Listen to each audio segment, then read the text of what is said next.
Check, check. I am Hackle. This is Play Pause React, and we are here with another reaction. We are not doing an album today. We are doing an interview. Funny enough, so this one is it came out 2 months ago. It's Taylor Swift, the story behind her biggest songs interview from New York Times. Is it her? It's a New York Times interview. So we're gonna watch this, see what she's saying about the songs, and then check it out. I don't believe I've seen this. I don't know if I've seen clips from this, but I'm pretty sure I haven't seen this. Funny disclaimer, I was gonna do, I had another documentary up, but I was like, I watched about 5 minutes of it. Like, I literally recorded watching it 5 minutes. But it was like some AI voice, and I just couldn't do it. I couldn't deal with it. So I said, scrap that. I couldn't do it. The AI voice was so annoying. It was trying to be some British AI. It was so weird. But yeah, we're watching this because this was my second video that I was lined up to watch. So we're just gonna watch this. History to me, even though I've been writing songs for so long, and I've started songs and finished songs so many different ways. They've gone through so many journeys. They've happened quickly. They've happened over time. They've been inspired by my life, by mythology, by fables, by books, by movies, by characters, by warnings, lessons. And they never quite happen exactly the same way, and I still don't quite understand how it works. I have this very strong opinion that when you're young, you feel things on such a intense and detailed level. There's an attention to detail when you are like 17 to 22 years old and you're longing, or you're reaching and grasping but never holding someone's attention or someone's love or someone's dedication, and you can't understand why. You spend all day thinking about it. You notice everything. You notice candle ash on the cuff of the shirt and the button, and it's everything that makes the mythology of those intense feelings that you have. And I've always tried to, like, without being a completely unhinged adult, keep that level of detail and intensity when it comes to trying to describe a feeling.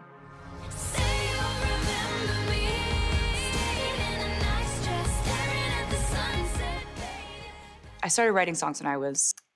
I do believe I remember when this was going. I don't think I've watched this. I do remember this now, I think, because I think there was a Jay-Z one also, if I'm not mistaken. I'm pretty sure. I do remember, because I remember this list, and Kendrick was on this list as well, I think.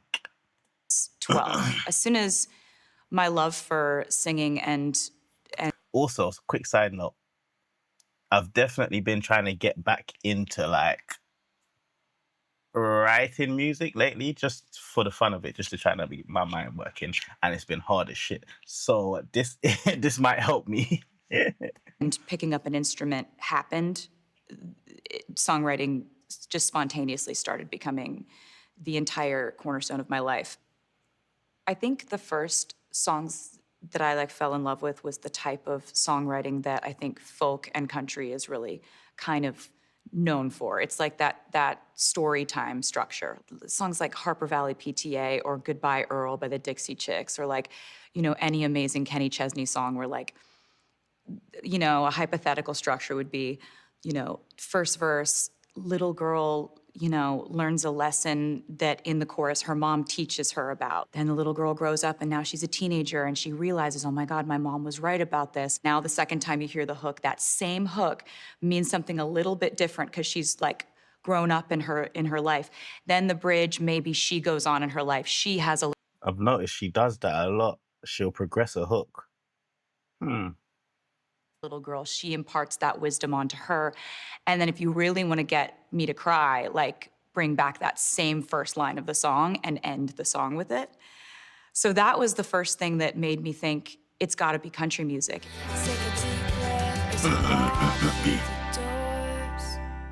That was the first type that I really fell in love with. But then lyricism, I was the most intensely impacted by emo music.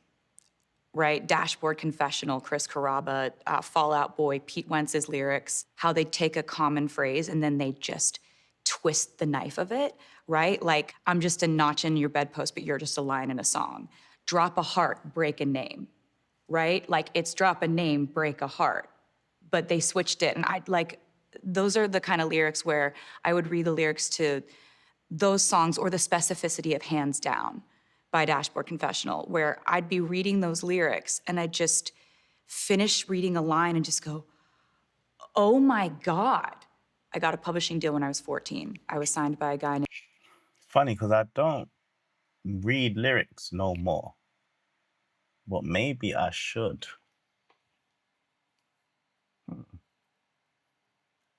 You just try and catch it in it, or you just listen over and over again. But unless I'm doing like a reaction, I don't read the lyrics to songs. But that would help if you was trying to understand music more. Arthur Buenahora at Sony, and he just believed that I had a perspective that mattered. And I actually asked him if he could please hold my songs from being pitched to other artists. I was like, just give me some time to try to get a record deal. I'm gonna try so hard. I could almost compare it to the Brill Building. They have these offices on Music Row, or at least they had a lot of them then, that were like these small houses, these like cottages and bungalows. Now we have really tall buildings. Basically, you'd go there and there'd be 3 songwriters writing in this room, 3 songwriters in this room, 4 in this room, 2 in this room. And I would just go to school. Then my mom would drive me downtown 30 minutes, and I would go and I'd have a songwriting session with someone that I'd never met before, but I really didn't want to come in unprepared, so I'd walk in with 4 to 5 nearly finished things, 2 half-finished things, 10 hooks, because I just never wanted people to be like, yeah, there's this like little kid that thinks she can swan her way into Music Row and just like write songs with these hit songwriters. But I think one of my favorite things about the Nashville music scene, country music and the storytelling where it was when I arrived there was almost this tradition of sort of breaking the fourth wall, making the song then a part of the song, or the writing of the song becomes a part of the song. And I did that in a song called Tim McGraw, where, I'm singing about this kind of love lost and hoping that person thinks of me. And then in the bridge, it's revealed that I wrote this song and I hope he hears it. The song, Our Song, which I still love so much, it's all about this romance and this relationship. And then in the end, it says, I grabbed a pen and an old napkin and I wrote down our song. So I loved doing that. I still kind of love doing that. The kind of just like, and it was me. Like, I grabbed a pen and an old napkin and I wrote down our song. my favorite end plot twist, I think, that I've done in songwriting is the ending of The Last Great American Dynasty. That's my favorite one. It is just so much fun to tell this story about this real woman who lived in history and she defied the social norms and she drove people crazy and she had a marvelous time ruining everything. And you talk about the house she lived in on the coast. And basically then in the end, you're like, she moved away from Holiday House. It sat quietly on that beach, free of women with madness, their men and bad habits, and then it was bought by me. And you're like, every time I get to that part when I would sing it on tour, I just have to kind of like I wanted my grin to go from here to here, but that looks crazy. So it's like I had to taper down my own excitement that hook happened. I learned you can't ever really tell if other people are gonna like it, but oftentimes when I love it to a certain degree, that kind of tends to match up with people. And it could be that it doesn't match up with the way people feel till 6. That's usually the opposite for most artists. Most artists, the songs that they love is not the songs that the people love. Coming from artists that I know, in the UK scene, I know people that their least favorite song is probably their biggest song. 6 years later, I loved the Reputation album. I was like, you guys say what you want. I know what I did. I love it. Go with God, sorry. You can come around if you want. It's okay if you don't. And then, 6 or 7 years later, people are like, oh my God, like, ready for it. Like, people slept on that song. Are you ready for it? When we were making that song, I just remember like I wanted to like headbang myself through a wall. I felt that when we wrote Ready for It. I felt that way during writing Getaway Car. I felt that way. I think the first time I felt like I don't care if people hate this because I love it so much was when I wrote the song Love Story when I was 17, sitting in my bedroom, That's early to get that mad at my out. parents because they wouldn't let me go on a date with a guy who was too old, so I shouldn't have been on a date with him anyway. And this is why you need to discipline your kids, because they might write songs that go number one. When I wrote Speak Now, I was 18 and 19, and I was coming from this big, massive moment that I had with an album called Fearless, and it had won Album of the Year at the Grammys, and it was this big, it was the I like how she's talking like nobody's known what like with an album called Fearless. We know what with Fearless, we know what album it is. Your Taylor Swift G like yeah, like it's just, oh yeah, I just wrote this little album called Fearless. No, we know the album what you talking about. the first time there was like this big debate over whether I deserved to be there. There are always going to be like little debates. Do you know what I mean? But this was like headline news. I was like, these discussions can lead to a really bad place if I don't do something to counteract them and to prove that, no, it wasn't my co-writers that did all this work. And yes, I am the author of this entire body of work that I was very proud of. I'd written so many songs alone, and I love collaboration. I love co-writers, but it's not something that I needed. It's when I started to trust myself as an editor, because a lot of what I'll do in a session, even now, and one of the reasons why Liz Rose and Jack Antonoff became like people that I loved to write with for albums and albums, is because I'll have this stream of consciousness pouring out, and Liz would sit there with a notepad. But when you take that away, I just started, recording everything, right? Recording everything on a voice memo, because there will be times when I'm like kind of in a zone and I'm writing so fast that there's no chance I'm gonna remember what that melody was that I did, 2 minutes ago that I thought was cool for the verse. That was a really important album for me in terms of in terms of becoming a writer that knew I could trust my own intuition. I have little phonetic things. I love alliterations. I love, two words that start with the same letter. Love that. I don't like to have a word end with the same letter that the next word starts with. For example, in the song, Our Song, it was supposed to be when you're on the phone and you talk real low. But I was like, I don't like the real low. So it's turned into when you talk real slow. Certain words just like fly for me. And I think one of the reasons I like to take... Wait, where is she? Oh, because the real low. I get it though. Real low. On the phone, you talk real low. On the phone, and you talk real slow. I don't like the real low. So it's turned into when you talk real slow. Certain words just like fly for me. And I think one of the reasons I like to take... That's sick still. Either age-old cautionary sort of phrases or That's things sick. that you've heard in books, films, kind of these classic lines, and then repurposing them, inverting them, or like redefining them in some way, is because I sort of love the combination of modern vernacular and sort of old world or classic timeless speak. So in the song The Fate of Ophelia, there's a lot of sort of modern terminology and speak and kind of common phrases from the way that we talk now. But there's also, like in the bridge, there's a line from Hamlet that I repurposed. Locked inside my memory, and only you possess the key. No longer.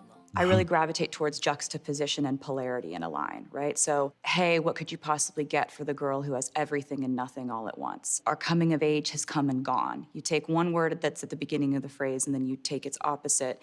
Because ultimately, like, we are all filled with polarity, hypocrisy, these kind of battling features and factors that make up our jagged personality. I can see why she likes Kendrick Lamar. Like the way how she talks about breaks down music, you can do that with only certain artists and certain songs. That's why she likes Kendrick. I have my phone and I have this file where I'll just be like, I know I like that, or I know I like that word, or I know I like that question. And then when I'll go into a Funny enough, there was I don't know if it's off the internet now. I'm going on a tangent, but there was a interview that dropped. It was an old Kendrick interview dropped the other day. I'm not sure if it dropped on purpose or leaked or whatever, because it's a whole weird thing going on YouTube, and it's weird. It's weird, I'll tell you. Like, on Drake's YouTube page, they had Not Like Us up there. Then on Kendrick's page, they had the Drake this. It's just been weird stuff has been going on YouTube for the past 3 or 4 days. I don't know. But there was a Kendrick Lamar interview that dropped. But it was with Howard Stern, but it was I think it was from 2019, just before Damn dropped, or when Damn was dropping. But he was talking about the process of working with Taylor and doing Bad Blood. Look it up somewhere.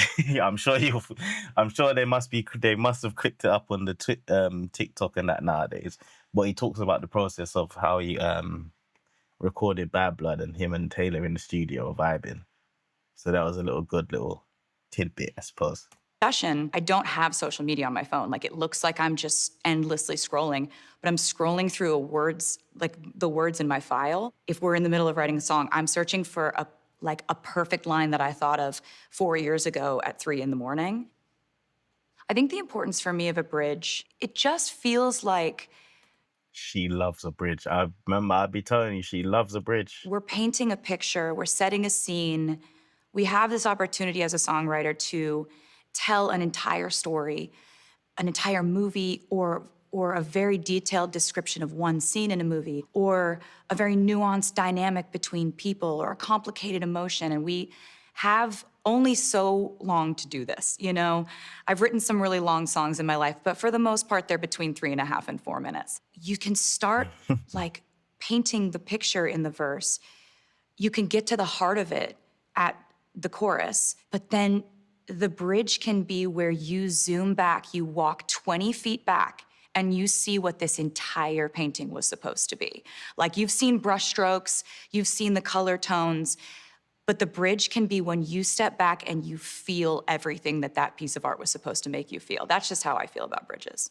I came up as a songwriter in Nashville, where structure is a huge part of how you effectively tell a story, right? You go verse, chorus, second verse, chorus, bridge, chorus. Maybe you repeat that first verse if you want to pull at some heartstrings, if it makes sense. Now, that's something that I absolutely subscribe to, that idea that it's, structure is important. But I think that when you write enough songs, and at least in my case, the intuitive part of your songwriting brain can kind of create a new structure that's not as classically what you've been taught. Like, Jack Antonoff is a collaborator of mine and one of my best friends.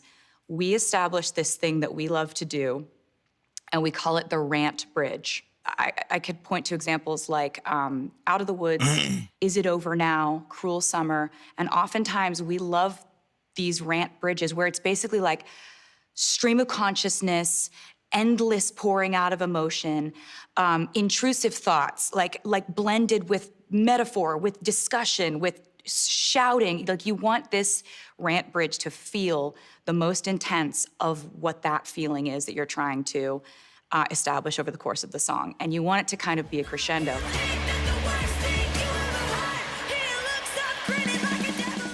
We usually love those so much that we then bring them back. So we'll go, verse, chorus, rant bridge, sometimes like a little post-coda to that rant bridge, last chorus, bring the rant bridge back, maybe with the chorus chords underneath it.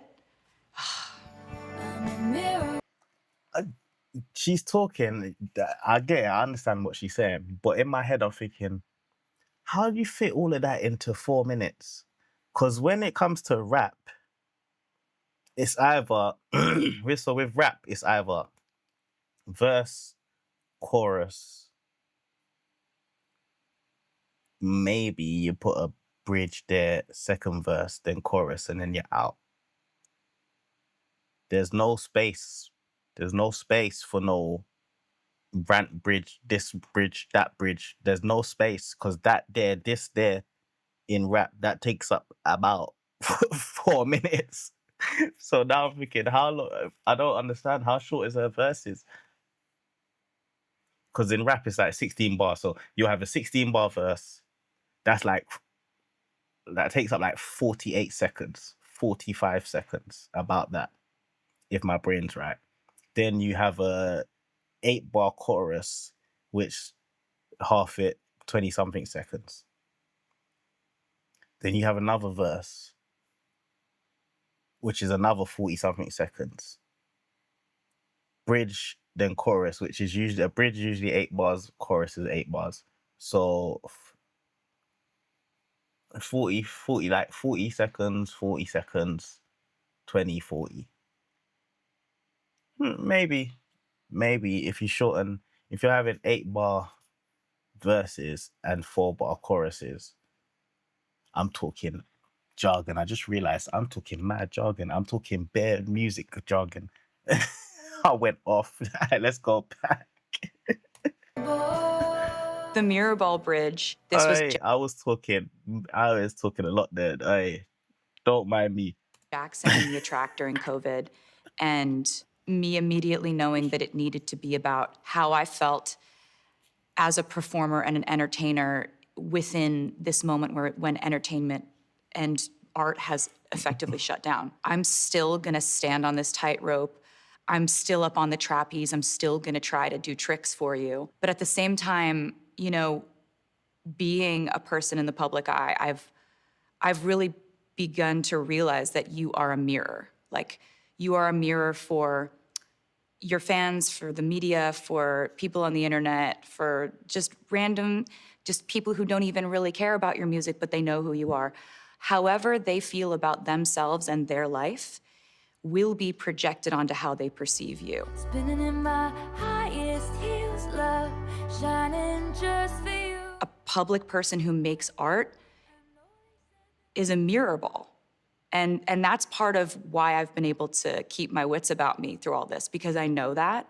And I'm really kind of aware of that dynamic, but I'm still endlessly fascinated by people, by the human experience, by why people are the way they are, by the ways that they feel emotion. I think that's what keeps us connected, even though, you know, you can make these kind of like shockingly vulnerable confessions within a song by being like, I've never been a natural, all I do is try. And you say that at first, and I remember writing that and being like, oh my God, this feels like, do you want to say this? And I'm like, actually, I feel like a lot of people feel that way. That always overrides my discomfort with if a line feels too true, because I don't really think that there's anything that's too true. The whole thing with All Too Well was that this was a very emotional rant that I did in like a sound check. We were rehearsing for the Speak Now tour. I was very sad in a way that, you know, you're like 21 years old and you're just like excruciatingly, just like you are. Sadness is you are sadness. In a break, I just started playing the same 4 chords over and over again. It's basically the same 4 chords over and over again for the whole song. And it just became this thing where I just started rambling, and this thing went on for a really, really long time. It was like more than 10 minutes that this rambling rant went on, and it wasn't cohesive and it wasn't really that structured, but it felt afterward like, I think my mom or somebody went up to the sound guy and was like, did you by any chance record any of that? And he was like, yeah, I did. And I would have walked away from it if he didn't have a recording of it. So I went back and listened to it, and I was like, oh, here's this 10-minute, like basically catharsis of intense emotion. Like, there are some really angry. That's funny. So imagine if he didn't record it. there would be no All Too Well if you didn't record any of the song. It would be crazy because she wouldn't have remembered it. Basically, it's a freestyle, and then she just took it and tightened up a couple lines, and then that's fire. Scathing parts that I was like, kind of gonna have to make this into a song that's a little bit more palatable, because I already felt so like raw putting that song out as detailed as it was. So then it goes out into the world. It didn't make a lot of noise, that song, for the first 6 months to a year, but then the fans just did a thing that they've done a few times where this song just keeps bubbling up. They did this with Cruel Summer too, where they're just like, no, we like it. We don't care if a label wants to put it out. We love this one. So I ended up playing it on the Grammys. I made the mistake of kind of explaining how the song came to be in an interview. It ended up being a really fortuitous mistake that turned into being like, oh, I'm so glad that happened. But for years, the fans were like, give us the 10-minute version, give us the 10-minute version. Oh, And I was like going back through diaries and finding. The hell is that going on? But basically, the mistake. So she's basically saying, she said that she said how it was recorded, so that there was a 10-minute version because she didn't put out the 10-minute version at first, and then Swifties went and harassed her for the 10-minute version. Like little fragments of it, and I didn't have the like old thing anymore. So I was looking through safes trying to find the CD, but I had to go back and piece together lyrics and stuff. But that was the most extensive restoration process I've ever done on a song. I don't think I'll ever experience anything like that again. That's mad. There are so many different ways that a song begins in my world. I'll take an example like the song Elizabeth Taylor. I'm riding in the car with Travis. I go on and explaining to Travis like why I love Elizabeth Taylor so much. She fought for artists' rights. She was exploited in so many ways, and yet she kept her humanity, she kept her humor, she kept her passion for life. And I'm just going on and on. I'm like, her eyes were violet. Some people said they were blue. Some people said they were violet. I think they. Who was Elizabeth Taylor? Was that the one that was Michael Jackson's friend? Oh, my capping. Nah, it wasn't. It wasn't. So who was the one that was Michael Jackson's friend? It was her, man. It was her. I swear it was her.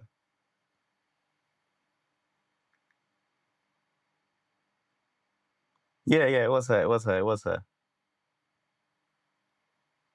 Yeah, I was right. Oh, no, I wasn't. I'm capping again. Who am I thinking of, man?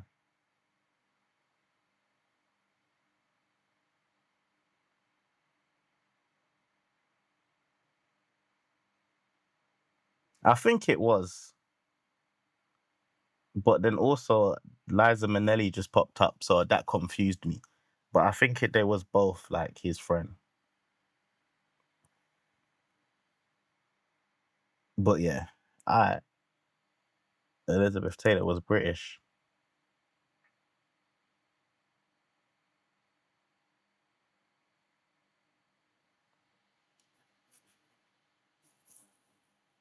She died 2011.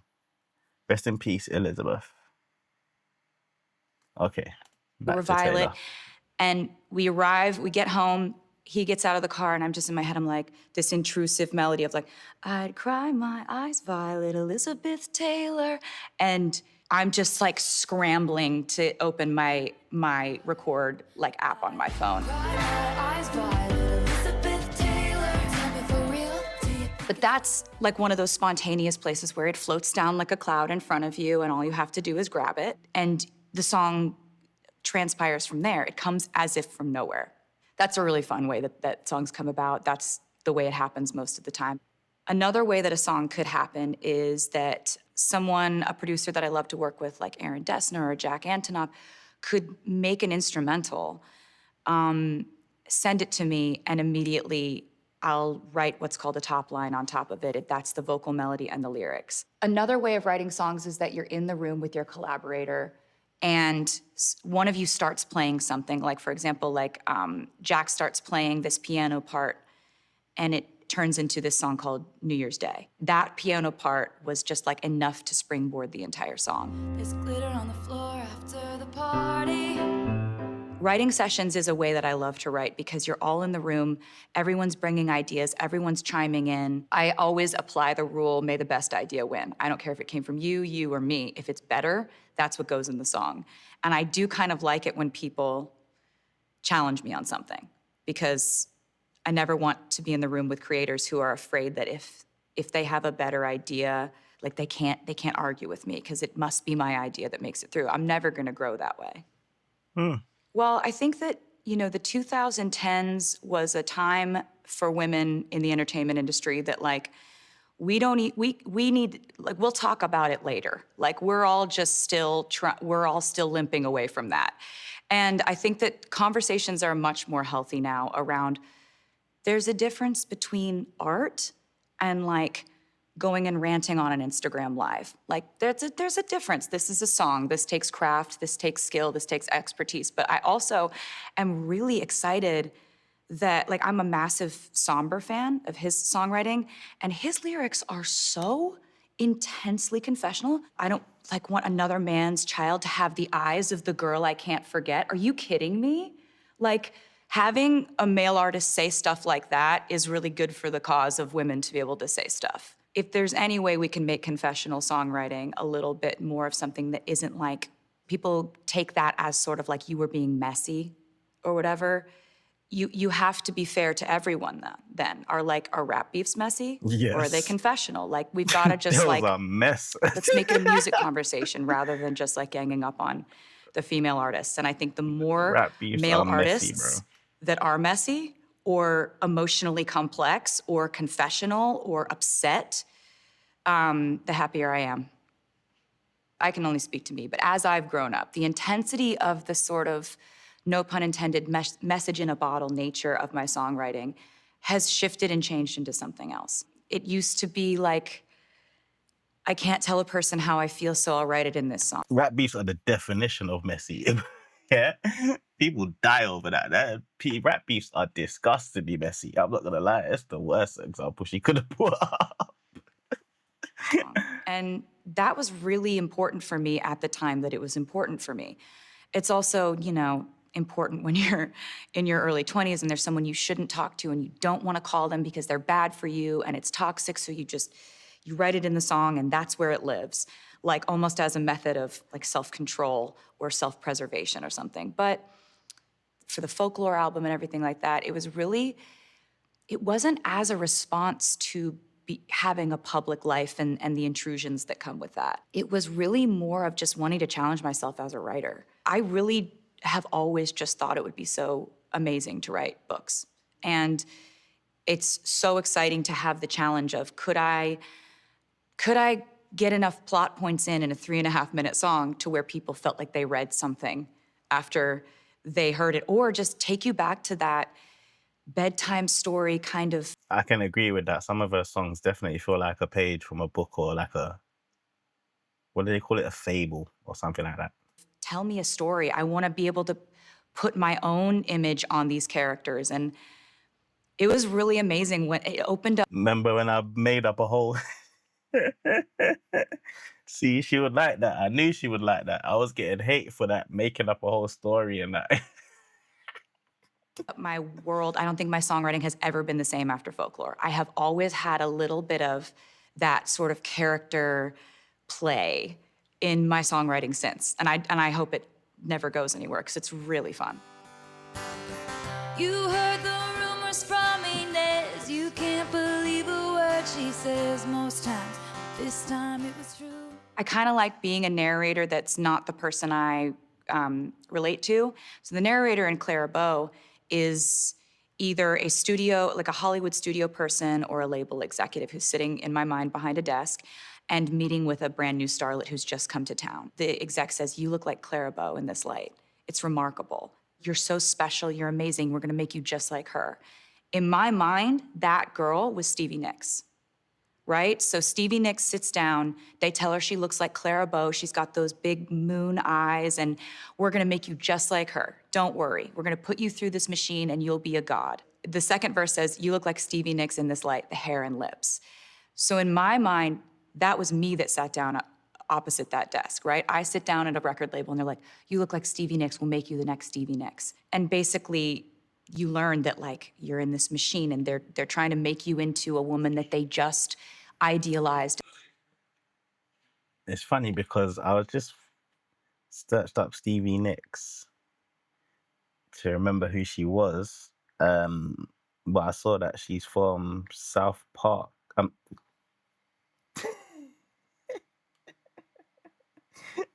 She's not from South Park, but there was an episode of South Park that she was in, and I watched it the other day, and that's why I was thinking, I know that name, but she's from Fleetwood Mac.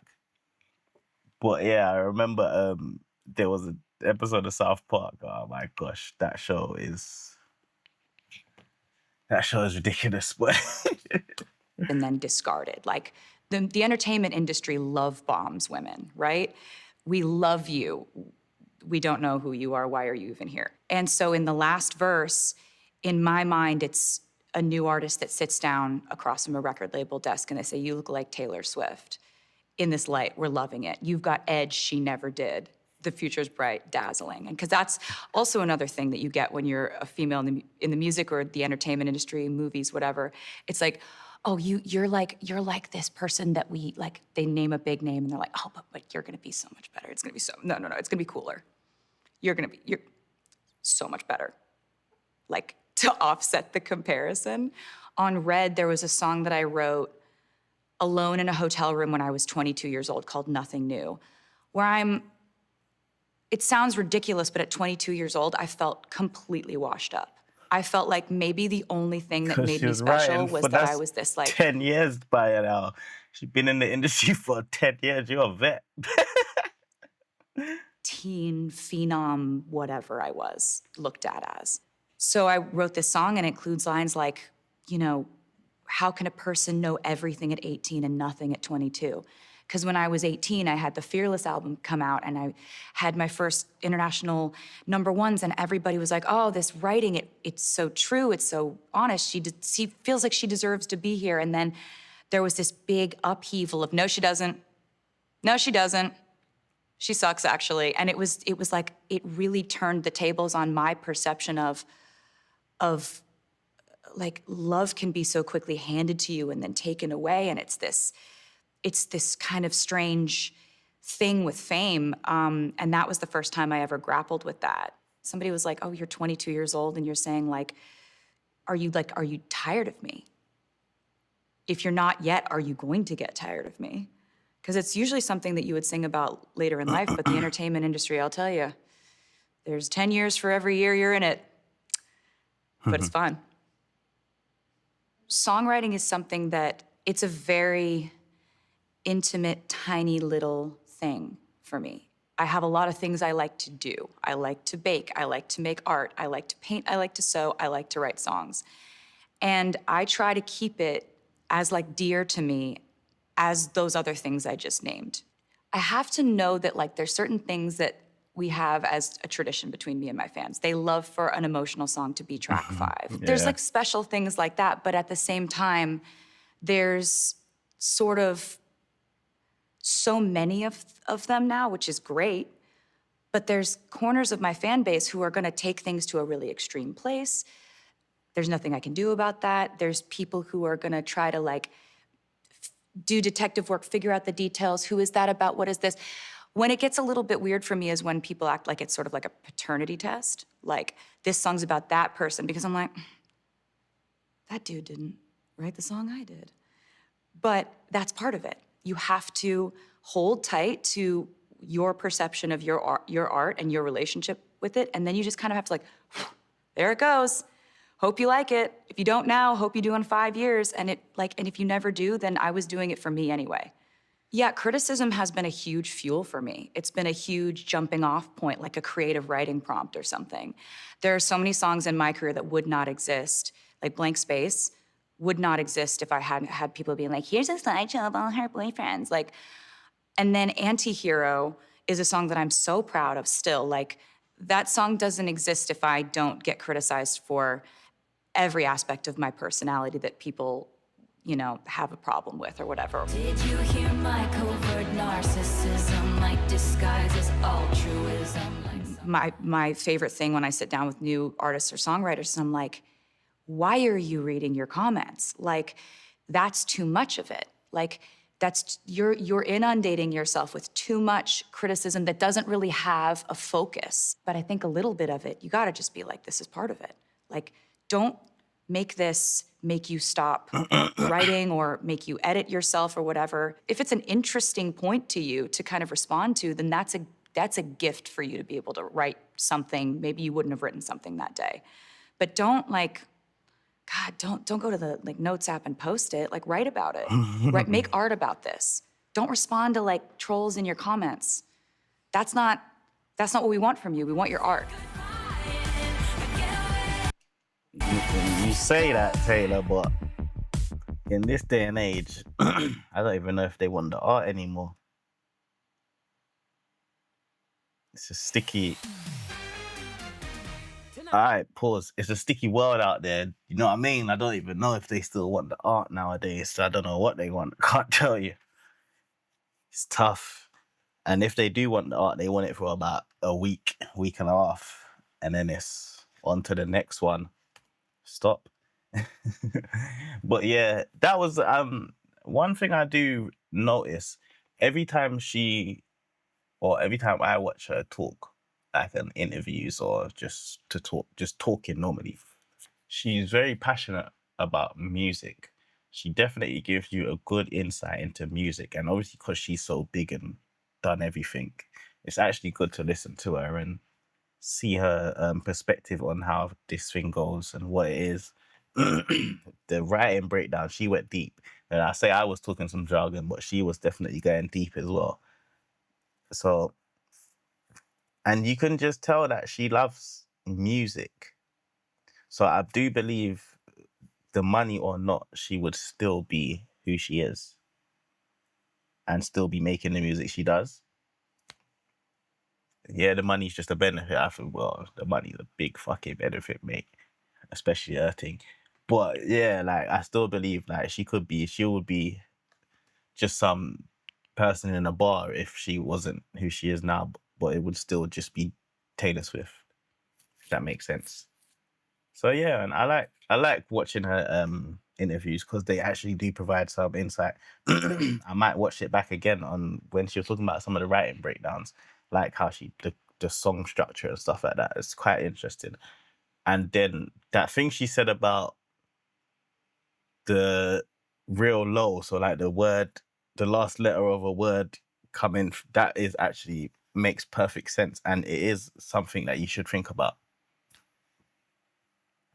And that's why she's who she is. Because she thinks about things like that. She breaks it down that intensely, that finite. You wouldn't even, I know 100 people that wouldn't care about that. But now she said it, you're like, bro, actually flows better, real slow, real low. Like real low, real slow. Like, because you're doing the lilla, it's a bit mad. But the l into the slows is sick. It's funny. But yeah, you know what I mean. But yeah, that was that. I'm gonna stop yapping at the end. But I do like that. I think there's a Jay-Z one. If there's a Jay-Z one, I'm gonna watch that. But that's just on my off time. I'm not gonna lie. Sometimes I just keep the rap stuff separately, you know what I mean? But yeah. That being said, peace and love. It was good to do something Taylorish again because she's been out of the loop for a minute. Last Taylor thing I did, I can't remember. Oh well, to be fair, I did just do the Toy Story thing, but this was more in depth, more longer. That Toy Story thing was just a quick thing. So yeah, it's good to react to some Taylor again. But yeah, peace and love. I'm out. It's hot in England. France is on fire. It's just Europe's going mad. It's just hot, but peace and love.